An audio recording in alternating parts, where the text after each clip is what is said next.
पार्वती जी आपके अनुकूल हैं। उस समय हिमालय की बेटी पार्वती जी प्रकट हो चुकी हैं। फिर पार्वती जी तपस्या भी कर रही हैं। 10,000 वर्षों तक बिल्व पत्र खाकर के माता भगवती ने तपस्या की। भगवान नारायण ने शंकर जी से कहा कि हे भोलेनाथ, अब आप विवाह कर लो। अब विनती मम सुनहु शिव, जो मोह पर निज ने हो, जाय विवाह शैल जहीं, यह मोहि मांगे देहो। हे भोलेनाथ, हमें यही वरदान दो कि आप हिमालय की बेटी पार्वती से विवाह करो। ये भगवान नारायण शंकर जी से मांग रहे। क्यों? तब भगवान शंकर खड़े हो गए और भगवान शिव ने प्रार्थना की, हे प्रभु, ये आप क्या कह रहे हैं? तब भगवान श्रीमन नारायण बोले, भगवान राम बोले, नारायण मतलब राम, राम मतलब नारायण, इनमें भेद नहीं है ना। तो शंकर जी बोले, प्रभु आप यहाँ, आप हमसे क्यों हाथ जोड़ के कह रहे हैं? आप तो हमारे इष्ट हैं, आप तो हमारे आराध्य हैं। शंकर जी के इष्ट हैं भगवान नारायण। शंकर जी के आराध्य भगवान कौन है? भगवान श्रीमन नारायण। और आज वह नारायण शंकर जी से कह रहे हैं कि आप विवाह कर लो। क्यों? क्योंकि आपकी पत्नी का यदि जीवन लीला पूरी हुई है तो कहीं ना कहीं मेरे कारण हुई है। मेरी कथा पर ही तो उन्हें संदेह हुआ और आगे फिर वही घटनाक्रम चला।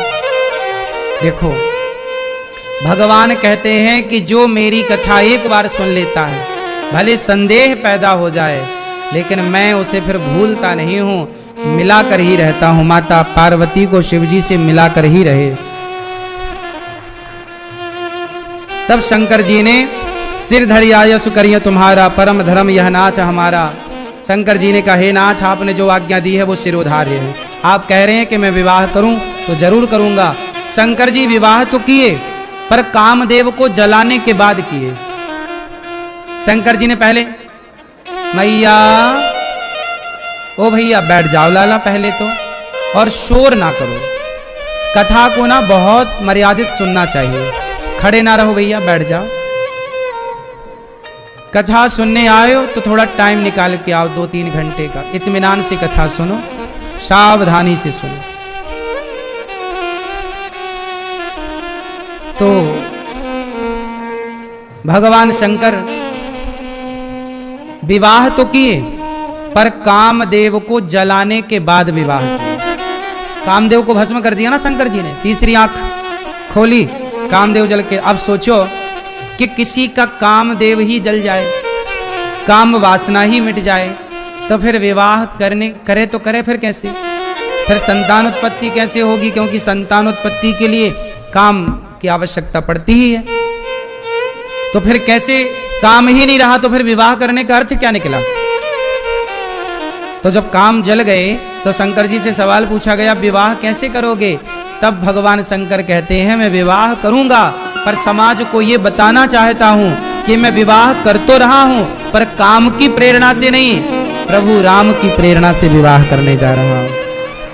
तो विवाह करो, पर काम की प्रेरणा से, काम की वासनाओं की पूर्ति के लिए नहीं, बल्कि भक्ति में पत्नी सहयोगी बने, इसलिए विवाह करना चाहिए।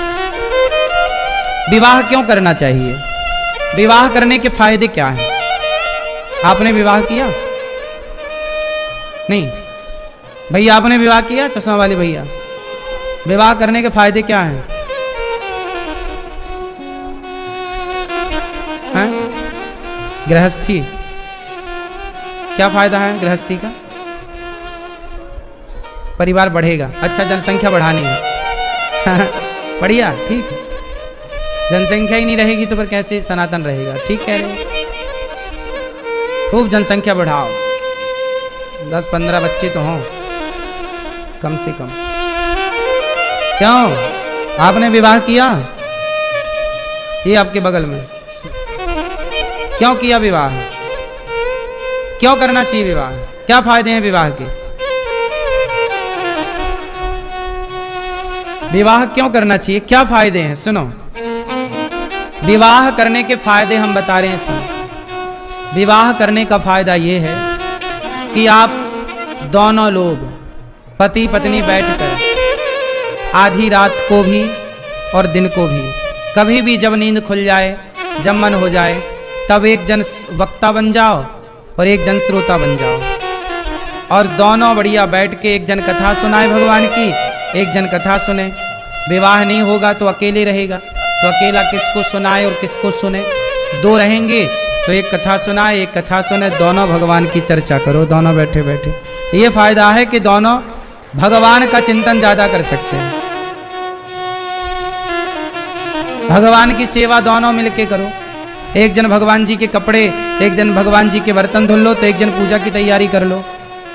बड़े प्रेम से भगवान की सेवा में दोनों सम्मिलित हो जाओ, दोनों जन आरती उतारो, दोनों भगवान के लिए प्रसाद तैयार करो। अब होता क्या है कि आजकल पति पत्नी का मतलब अलग ही है कुछ।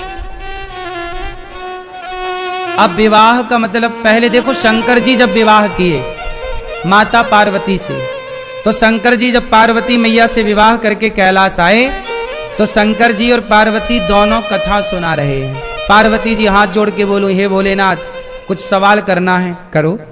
क्या? ये बताओ कि ये राम कौन है? राम के बारे में मैं जानना चाहती हूं। तो माता पार्वती सवाल कर रही हैं और उस सवाल के उत्तर में पूरी राम कथा शंकर जी सुना रहे हैं। देखो ये पति पत्नी, आप लोग पूजा करते हो शंकर जी की, लेकिन शंकर जी की पूजा बस करते हो, सीखते नहीं हो। शंकर जी गृहस्थ हैं। कैसे गृहस्थ हैं? पार्वती और शंकर जी दोनों कथा सुनते और सुनाते हैं, दोनों भगवान के चिंतन में डूबे रहते हैं। जबकि शंकर जी के परिवार में जितनी टेंशन है ना, आपके परिवार में इतनी टेंशन नहीं हो सकती। आप लोग कहते हैं महाराज जी बड़ी टेंशन है, हम बड़े परेशान हैं। शंकर जी से ज्यादा कोई परेशान नहीं हो सकता। देखो ना, शंकर जी के वाहन का नाम है नंदी है, और शंकर जी की पत्नी माता पार्वती के वाहन का नाम है शेर। अब शेर और बैल ये दोस्त हैं कि दुश्मन हैं? बोलो, दुश्मन है? नंदी बैल और शेर जंगल में साथ कहां रहते हैं, लेकिन शंकर जी के घर में दोनों एक साथ रहते हैं और दुश्मन है। अब सोचो कि दो दुश्मन एक साथ रहें। और सुनो, शंकर जी के गले में है सांप, और शंकर जी के बेटे गणेश जी का वाहन है चूहा। अब ये दोनों दोस्त हैं कि दुश्मन हैं? बोलो।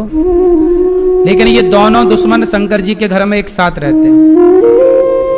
और सुनो, बड़े बेटे का वाहन है मोर, कार्तिकेय जी का, और शंकर जी के गले में पड़ा है सांप। सांप और मोर की दोस्ती है कि दुश्मनी है? मोर सांप को खा जाता है। मोर क्या खाता है? खा जाता है। दोस्ती है कि दुश्मनी है? दुश्मनी है।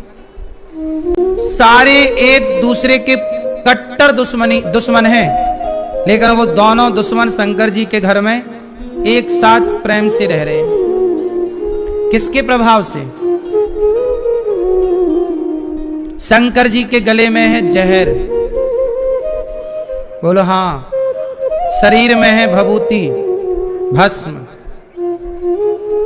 पहाड़ पर बैठे हैं, ना घर है ना कोई छाया है। शंकर जी समाज को मैसेज देना चाहते हैं कि देखो, मेरे घर में जितने लोग हैं सब एक दूसरे के दुश्मन हैं, लेकिन वो सारे दुश्मन शंकर जी के भजन के प्रभाव से, कथा के प्रभाव से। शंकर जी कहते हैं कि भगवान के नाम में इतनी ताकत है कि भगवान की भक्ति करने वाला कोई हो तो वो दुश्मनों को भी दोस्त बना सकता है। ये भजन का प्रभाव।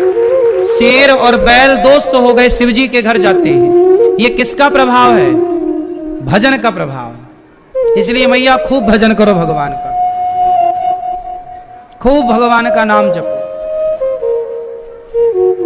फिर प्रतिकूल लोग भी अनुकूल हो जाएंगे। व्यक्ति का प्रभाव नहीं होता, भजन का प्रभाव। हमने कितने संतों के बारे में सुना है कि वो जंगल में भजन करते, तो जंगल में भजन करते तो शेर आकर के उन्हें प्रणाम करके जाता। संतों को कोई आश्चर्य नहीं है। भजन करने का प्रभाव यही होता है कि वहां रहने वाले